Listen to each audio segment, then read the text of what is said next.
Part 2, somebody called. Please don't call while we're interviewing. They don't know. Yeah, well, but if you tell them, I mean, if you tell them, they'll gotta get it answer the straight. phone.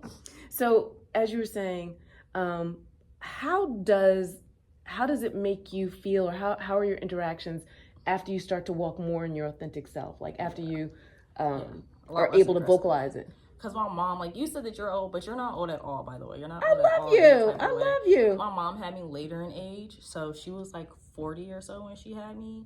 I'm 28, by the way. And 40 is old, right? No, I'm just kidding. No, I was just like, I'm 28 right now, so you add 28 to her 40, and she's got a decade on you.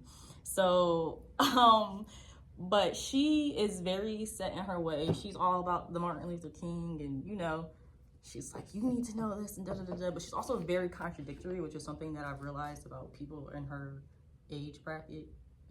Like they'll say one thing and then they'll do another, or similar. But keep in mind, I'm not in that age bracket. Yeah, or some similar things like that. But we all have people in those age brackets, right? Your grandmothers, like your aunts, your uncles. But so when I interact with her, we're talking about like political issues. She'll say something, and then she'll be like, well, no, that's not what I meant. And I'm just like, so dealing with that, or like trying to like talk through that with her is just it's an adventure. So yeah, sometimes we end up yelling. A lot less yelling now, you guys. A lot less yelling. What would you say you have learned from that, or the biggest takeaway? If you were to give somebody advice, right? What are you going to be majoring in school? Me, it was social work. It was always two things: social work or religious studies. Okay, so both of those are advisory roles, right? You would be giving advice, coaching, supporting, mentoring, etc.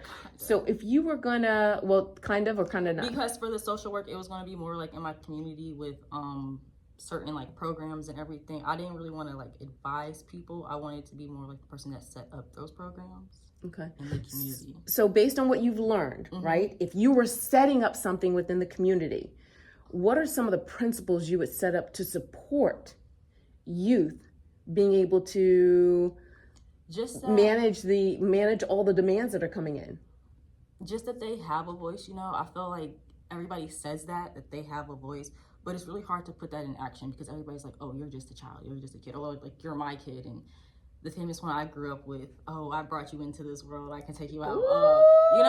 So it's just like, it's kind of really hard to find your autonomy when you're living under that all the time. And I know people say these things and it's just like in one ear and out the other when they say it, but a lot of time kids are really just like, well, okay, now I can't do this or I can't do that, or it's just a lot. And it's like, it's okay, kid, just breathe.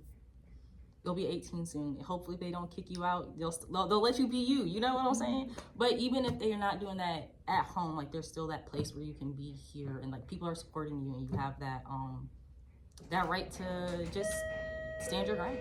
Wow, I love it. I love stand up for yourself. That's basically what it is. My mom really taught me to stand up for myself. So. Just not against her, not when it's with her. I mean, she don't like it when it's against her, but it happens. Wow. Well, thank you so much for your insight. So as I said, we're always trying to learn and grow, generational, right? Yeah. Generational growth and understand what each other's thinking. So I thank you so much for the insight. Yeah, no problem. And now, guys, we got to put it to use. Take care.